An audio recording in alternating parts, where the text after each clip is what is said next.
إلى حضرة الرئيس البرنامج، أحييكم تحية إسلامية، تحية يكرم بها أهل الجنة، تحية تدخل قلوب السرور والسلام.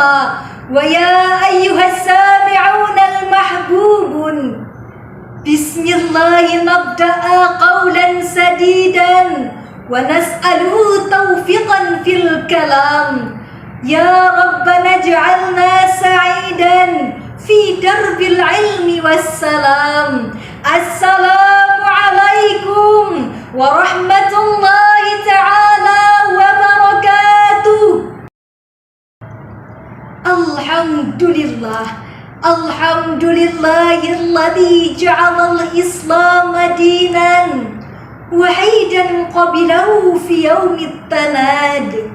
الصلاة والسلام على نبي الله محمد صلى الله عليه وسلم، النبي الأمي ناشر دين الإسلام بين سائر الأمة والعباد. أما بعد، أيها السامعون المحبوبون، لا أنسى أن أشكر على رئيس الجلسة التي قد أعطني فرصة نفيسة حتى أكون قادرة على إلقاء الخطبة العربية تحت العنوان الإسلام والفكرة القومية. أيها الإخوة البرارة، الإسلام هو الدين الكامل ومنهجه الشامل، ينظم جميع الجوانب الحياة اعتقادا وسياسة واقتصادية. هو الدين الذي ينظم الناس فردا وأهلا ومجتمعا، وينظم الأمر العباد بربهم وبعضهم ببعض، فردا بفرد، فردا بالمجتمع والمجتمع مع الآخرين. باعتبار آخر، فإنما منهج جامع النظام في هذه الحياة اعتقاد خير إعجاد، فالإسلام منهج شامل ينظم كل شيء وعلى مدى الزمان. فقال الله تعالى في القرآن الكريم: أعوذ بالله من الشيطان الرجيم، بسم الله الرحمن الرحيم. اليوم أكملت لكم دينكم وأتممت عليكم نعمتي ورضيت لكم الإسلام دينا. الآية. وحينما انتقل رسول الله صلى الله عليه وسلم إلى رفيق الأعلى، قال أبو ذر رضي الله عنه: توفي رسول الله صلى الله عليه وسلم وما طائر يطير بجناحيه في السماء إلا قد ذكر لنا منه علما.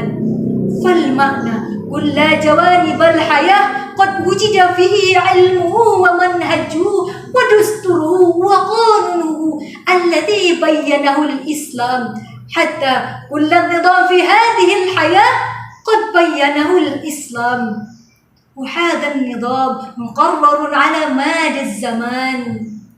إخواني المحترمون، وهذا الآن هناك محاولة الفصل بين الفرد والدولة، فالمقصود هناك طائفة الذين يريدون الحياة الفرد ينظمها بالدين، ولكن الحياة الدولية والمجتمعية ينظمها بالخاصة.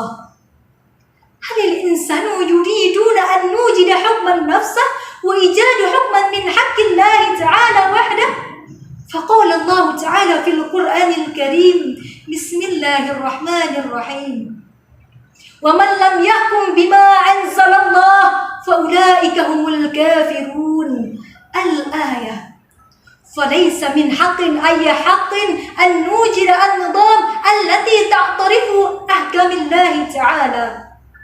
نعم، يجوز للإنسان أن نوجد حكما ونظاما، ولكن حكم الذي لا تخالف أحكام الله عز وجل، لأن قد قررنا بأن محيانا ومماتنا لله رب العالمين، فوجب علينا أن نقدم مصلحة الدين من المصلحة الغير. إخواني المحترمون، الفكرة القومية فيها مذهب. لو تعارضت مصلحة الدين والمصلحة الدولة فالمصلحة الدولة لابد تأتي الأولى. إخواني الأعزة، لو تأملنا سيرة الأنبياء وتابعيهم لوجدنا عداوة بينهم وبين أقربائهم بسبب اختلاف الدين.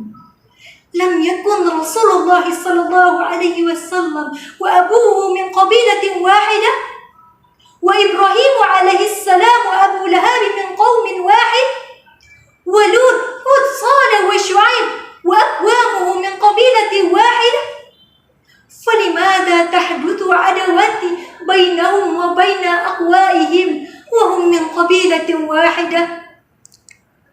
والسبب ليس إلا اختلاف العقيدة واقتصاد والدين. أيها الإخوة البررة، بامتياز الحيوات هو الدين، وذروته هو الدين، ليس بامتياز القبيلة والجنس والدولة. فهيا نحن نقدم مصلحة الدين من المصلحة الغير، لأن الله عز وجل قد وعد بالجنات لمن يفضلون الدين. أيها الإخوان المحترمون، أيها السامعون المحبوبون، إخواني الأعزة، وأخيرا شكرا على كل اهتمامكم، وأقول قولا هذا